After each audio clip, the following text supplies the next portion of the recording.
Alors tout ça souligne la nécessité de bien sûr couper tous les barbelés, et ça va être l'objet de notre troisième intervention sur la question d'un monde sans frontières. Et on enchaînera directement avec une brève conclusion avant de commencer le débat. À toi, Nicolas. Bien, bonjour à toutes et à tous.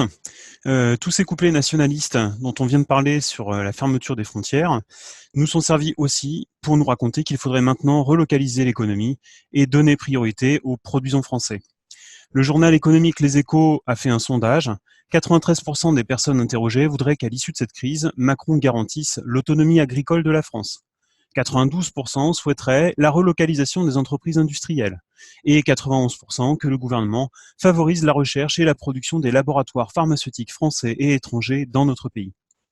Alors je ne sais pas si ces opinions sont aussi répandues que ce que dit ce sondage, mais ce qui est sûr, c'est que pour nous demander des sacrifices, horaires de dingue pour les uns, chômage pour les autres, baisse de revenus pour tous les travailleurs, les patrons nous servent la sauce de l'effort national. On l'a dit, leurs capitaux n'ont pas de frontières, il suffit de penser aux paradis fiscaux. Leur stratégie vise le marché mondial, mais peu importe, on va avoir droit au patriotisme économique jusqu'à l'écœurement. Le pire, c'est qu'ils ne sont pas les seuls à nous servir ce baratin. On l'entend du côté de la gauche syndicale comme politique, au prétexte de soi-disant défendre nos emplois. Ainsi, une tribune dont les signataires vont de l'écologiste Cécile Duflot au leader de la CGT Philippe Martinez en passant par les responsables d'Attac affirme, je cite, en mettant le pilotage de nos sociétés dans les mains des forces économiques, le néolibéralisme a réduit à peau de chagrin la capacité de nos États à répondre à des crises comme celle du Covid. La relocalisation des activités dans l'industrie, dans l'agriculture et les services doit permettre d'instaurer une meilleure autonomie face aux marchés internationaux, de reprendre le contrôle sur les modes de production et d'enclencher une transition écologique et sociale des activités. Eh bien, c'est du piège de ce nationalisme-là dont je vais parler maintenant. Où en est la mondialisation ? On parle de plus en plus de chaînes de valeur globales pour décrire l'organisation de la production mise en place par les grandes firmes multinationales. L'idée est simple. Chaque étape de la production d'une marchandise est effectuée dans le pays offrant le meilleur rendement pour les actionnaires. La carte nous montre d'ailleurs l'exemple de l'iPhone. Les pays riches assurent la conception, éventuellement la fabrication des composants incorporant les technologies les plus pointues. Les pays émergents assurent la fabrication de tout le reste et l'assemblage du produit fini. Aux pays pauvres, il reste éventuellement un bout de la fabrication, celle qui nécessite la main-d'œuvre la moins qualifiée, maintenue dans des conditions de vie dignes des romans de Zola, et bien sûr l'extraction des matières premières, payée des clopinettes si possible. Les étapes de la production forment donc une chaîne, rendant chaque site dépendant à la fois de ses fournisseurs pour les divers composants et aussi de ses clients pour l'étape suivante de la production. Cette chaîne est dite globale car ses maillons sont disséminés partout sur la planète.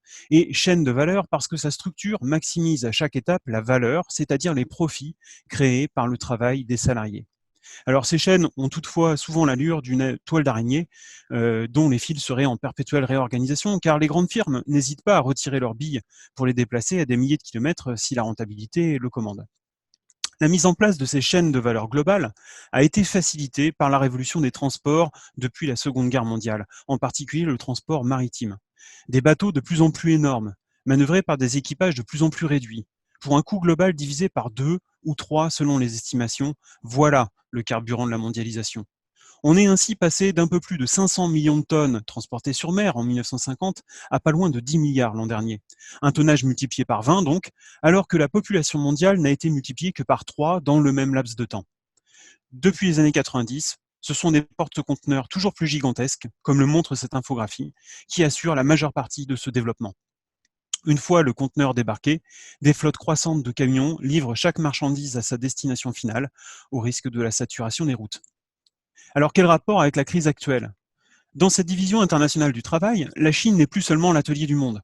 Elle occupe désormais à différents niveaux une place centrale. Le Covid-19 l'a prouvé à sa manière. Le confinement de la région où l'épidémie a explosé, le Hubei, et la quasi-suspension du trafic aérien international au départ de ou vers la Chine a paralysé la production mondiale. Le gouvernement français nous en a d'ailleurs rebattu les oreilles pour camoufler sa responsabilité dans la pénurie de masques et de tests de dépistage.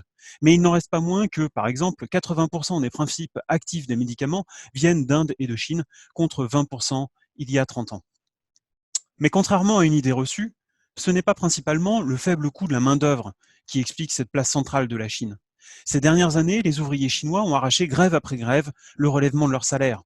Bien des pays offrent aujourd'hui une main-d'œuvre plus mal payée, et la Chine d'ailleurs délocalise à son tour. Le textile chinois déplace ses usines au Cambodge, au Bangladesh ou en Éthiopie. Et tant mieux qu'il se développe dans ces pays une classe ouvrière qui, elle aussi, commence à montrer sa combativité. Comme l'a indiqué ma camarade tout à l'heure, elle a fort à faire avec les firmes européennes. L'atout des capitalistes chinois est plutôt leur capacité à mobiliser en un temps record, et licencier tout aussi vite, des dizaines et centaines de milliers de travailleurs et de travailleuses.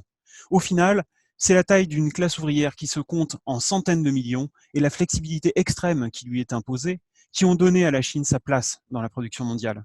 Qui peut inonder en un temps record le marché mondial de la dernière version de l'iPhone ou de son concurrent le Galaxy?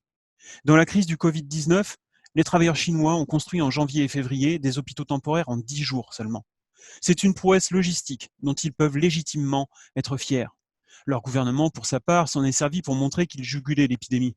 Il a été le premier à écourter le confinement, comme le montre cette carte, et presser la population de se remettre à produire. Alors, bien sûr, les révolutionnaires ne peuvent que partager la critique des aberrations de cette division capitaliste du travail qui fait faire le tour de la planète à bien des produits avant que ceux-ci ne soient consommés. Mais il ne suffit pas d'aller mécaniquement en sens inverse d'un phénomène néfaste pour trouver une solution. Rompre avec la division internationale du travail provoquerait très certainement au moins autant, sinon plus, de problèmes que cela n'en résoudrait. Sans remonter à l'explication des deux guerres mondiales, en partie due au retour en force du protectionnisme, tout le monde voit bien de quel bout raciste et xénophobe nous risquons de payer le retour en vogue du nationalisme économique. Ce n'est pas pour rien que l'extrême droite a fait du slogan Produisons français son fonds de commerce, et ce, au moins depuis un siècle. Quand le PCF a tenté de lui voler le slogan après la crise des années 70, il a suffi au FN de Le Pen d'ajouter avec des Français pour capitaliser non seulement sur sa propagande à lui, mais aussi sur celle du parti qui se voulait celui de la classe ouvrière.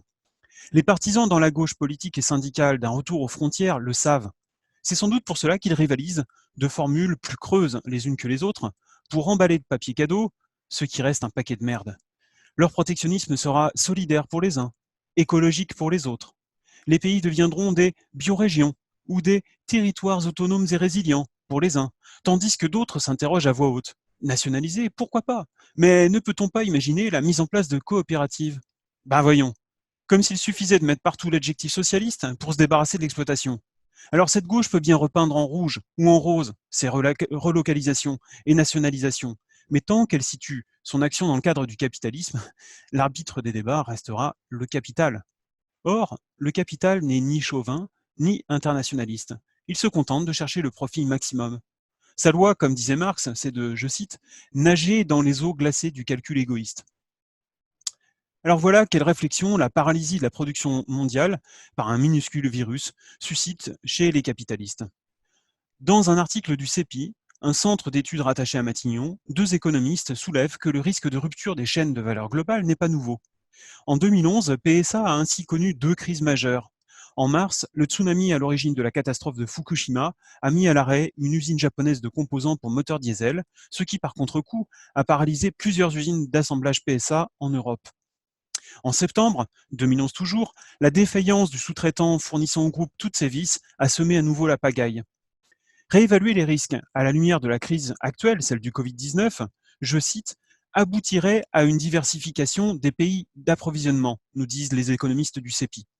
Cette diversification ne signifie pas nécessairement relocalisation sur le territoire national ou régionalisation des chaînes de production. En clair, loin de raccourcir les chaînes globales de valeur, les capitalistes risquent bien au contraire de les démultiplier pour les rendre, si l'on peut dire, moins cassables. Un exemple, les multinationales taïwanaises sont invitées depuis 2016 par le gouvernement à rapatrier à Taïwan une partie des usines qu'elles ont implantées en Chine, en pure perte, jusqu'à ce que Trump menace la Chine de nouvelles taxes douanières. Des multinationales comme Foxconn, 10 000 salariés à Taïwan, 1 million en Chine, ont montré un intérêt soudain pour les subventions offertes à qui relocaliserait à Taïwan, tout en investissant bien davantage au Vietnam et en Inde. 516 millions de dollars rien que pour Foxconn, la décision date de mars dernier. Alors ne serait-il pas néanmoins possible, plaident certains souverainistes de gauche, de faire une exception pour quelques produits stratégiques pour lesquels on créerait, on défendrait une filière française? Mais voyons, cette filière existe déjà, c'est l'armement.